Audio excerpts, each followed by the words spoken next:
Let me thank Minister Orlando for his pleasant presence and attendance. It's very important because, as you all know, women's job is at the center of the works of the W20. The first question I'd like to ask to you, we are two men talking about gender equality. Is it a step forward or a step back?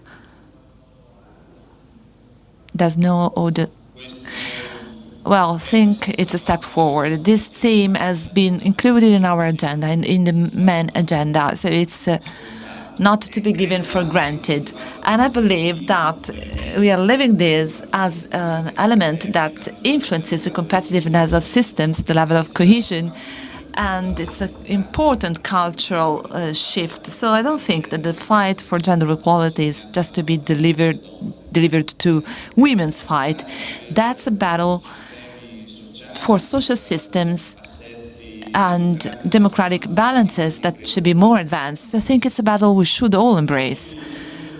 Today, von der Leyen intervened at our summit and said that women still today have to search for an alternative, either care for the family or work and concentrate on the career. You come from the G20 on labor that was held some days ago in Catania, where, as Linda Laura Sabatini said today, you made many steps forward. So what do you feel sharing to the delegates coming from all over the world? Many are here attending, many are connected. We talked about the volume of job places to increase, work for women, also quality of work. So what would you say to these delegates? I say that if it is needed, if it was needed, well, the pandemic has highlighted this need even more, because care work has increased and care work has been a burden mainly of women. This made this alternative, this need even more dramatic to take a choice for women.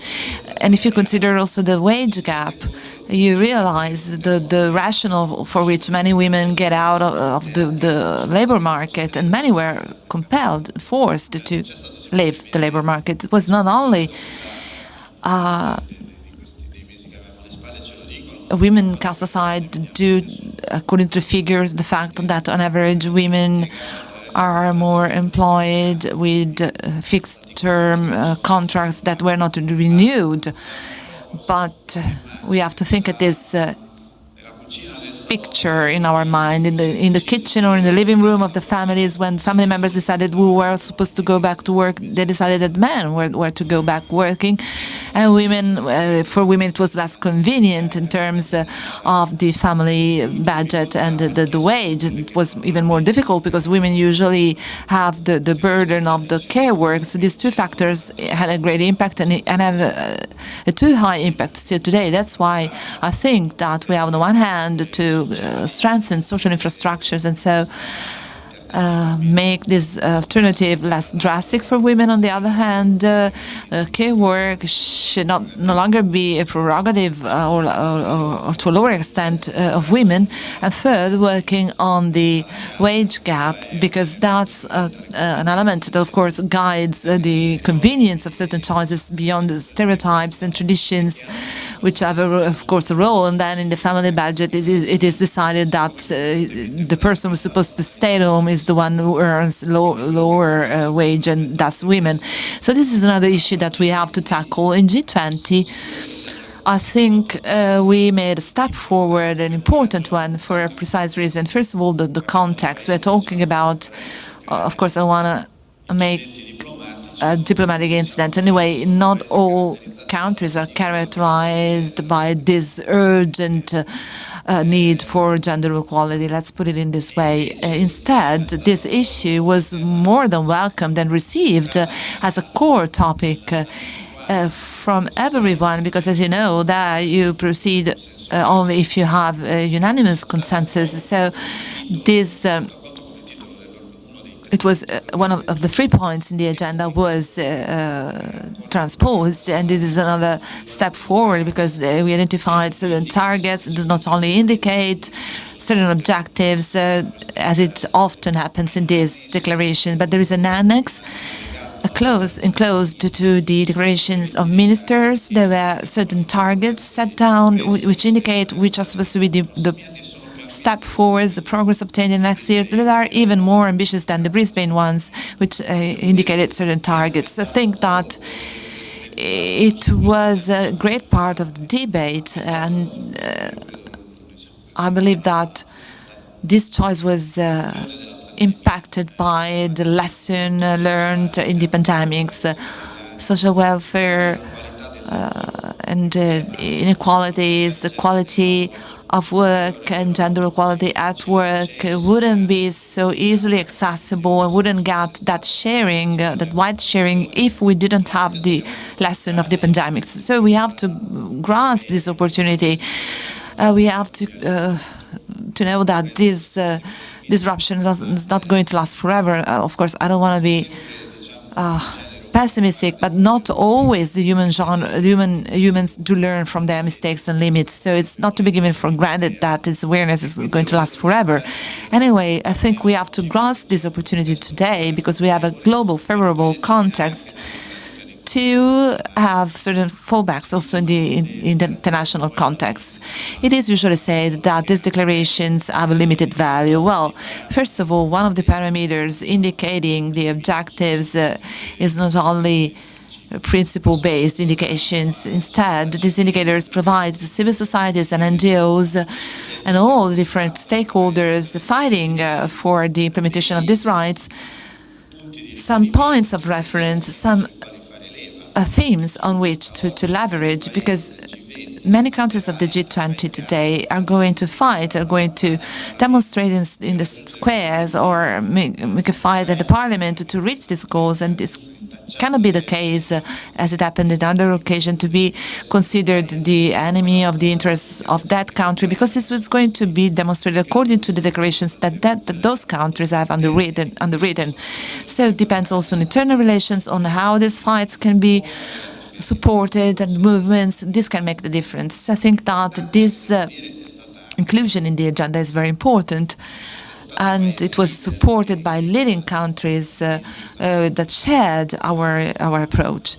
To go back to the issue of social infrastructures, we can say that the Italian government, but also the G20 governments, are going to commit themselves for, I wouldn't say a big plan, but at least a plan for social infrastructures, because this topic of care, as you already mentioned, has a consequence on the women. Children care, the care for the elderly, disabled. In the end, this is all on the shoulders of women. The PNR can also be a further tool that provides us those means to tackle this topic and let it become not only a national or European plan, but a world plan. The Italian PNR has set ambitious goals as regards the strengthening of social infrastructures. I'm thinking at the 3 billion on self-sufficiency, 4 billion on nurseries, and all in all, the strong investment on healthcare and social expenditure. There has been a debate, fair debate, on the fact that maybe we could invest more on social infrastructures, but I think that the focus in this stage has to be shifted on the actual expense capacity, because unlike in certain fields, the use of resources will strongly be influenced by the market. In terms of social infrastructures, this is less intuitive. So we have to monitor, we have to be extremely careful, because resources that are unprecedented in recent history have to be used promptly. Maybe more than 4 billion will be needed to have the right nurseries all over the country, but we have to say that the country never had 4 billions to invest in nurseries. So the risk that this money is not used promptly is so big that I think that in this regard, we shall have a specific, strict monitoring in this regard. Other sectors will be influenced by general economic trends, digital, ecological transition. Social infrastructures instead run the risk in this regard to be less influenced by strong players on the market. So I think that this is a peculiar focus we shall cast, because out of this success or failure, an important part of the debate is at stake. So we said not only because women are more directly engaged in the care work, but also because women are those who pay the most.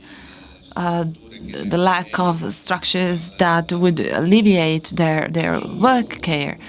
I would like to add a further remark, maybe a concern, but at the same time an opportunity. Care work that has been considered for a long time residual has regained a central role after the pandemics, and we all realized what it means to have or not to have a welfare system, to have or not a person following you, assisting you, caring for you during a disease or a difficult moment, resorting to services that can react promptly in the moment of a difficulty or need. So let us exploit the atmosphere that has arisen. It is difficult to find beyond politicians those who think that public health care is not needed or public social services are not needed, that the centrality of the public scope in the implementation of this structure is not useful.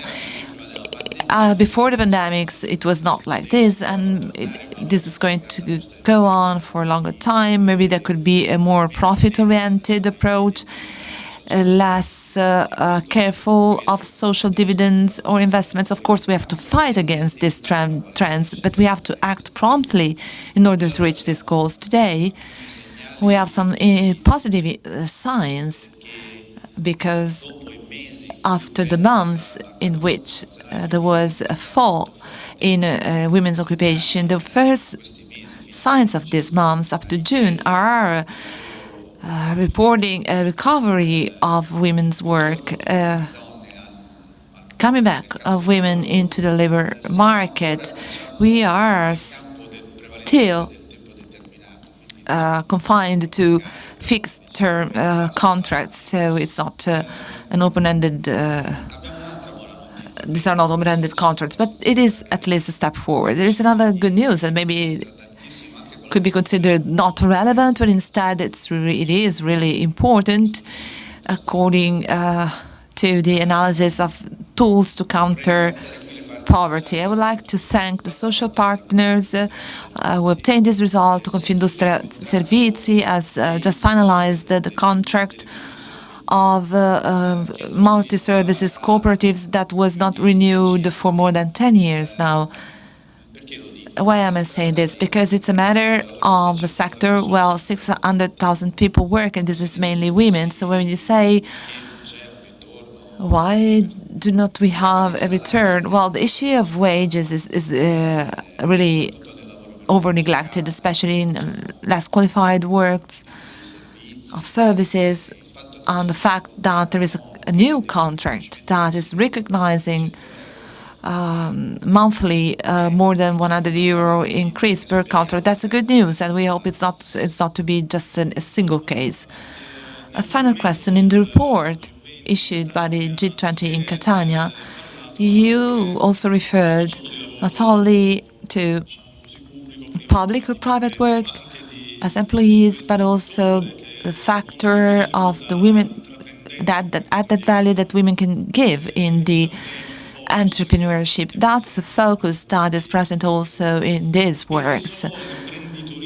Usually or often, women's entrepreneurship is considered at the margins. Incentives are just a few.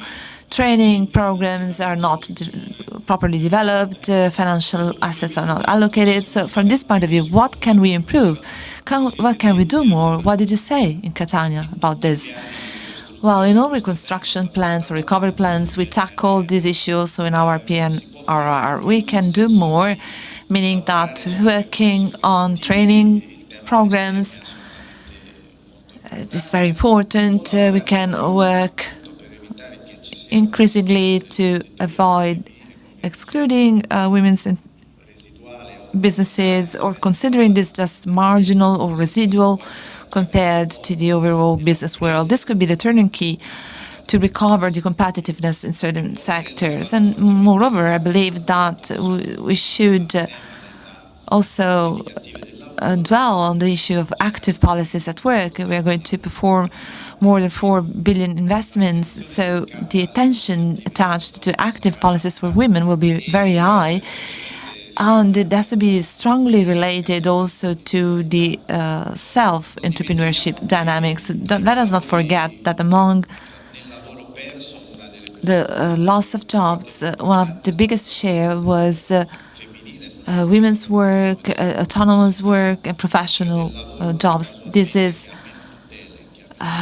part of the jobs that is less protected. So when a crisis hits, like a pandemic, this is the most exposed. So it should be the most supported when we have to determine a recovery. Well, we are over. Just a very last question. What kind of commitments before leaving us do you think you can take in the next months in order not to let the work that the Italian presidency fade away? What has been done up to this year, when it is going to be concluded in December, how is the commitment of the Italian government or your personal commitment going on for gender equality, women's work, to enhance work? Well, we had a bilateral meeting with those who are going to follow the next presidency, and we are committed to keep open channel to verify that this topic stays at the core of the agendas also in the next G20. What can we do next? Each one of us at home shall reach the targets. The PNR, in this point of view, is in line with the target objectives we have set to close.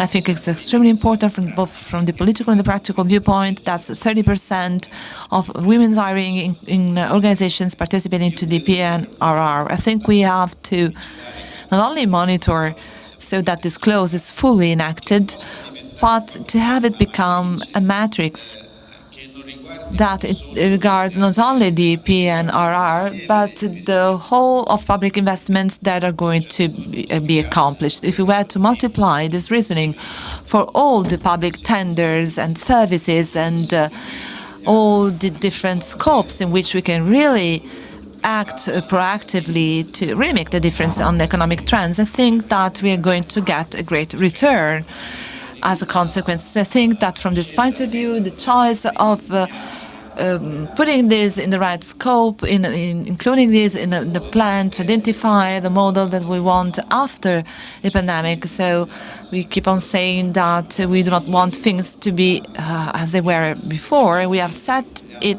down in writing, and we want work not only to be a job, but a quality occupation that would grant rebalancing in gender equality. If this is the target, we have to make it become an objective that would have an impact 100% on the market, starting from the public scope and what the public can do to guide the market. I think that if we are capable of making this further step forward, we can get an important result. We committed ourselves so that this clause would not only be,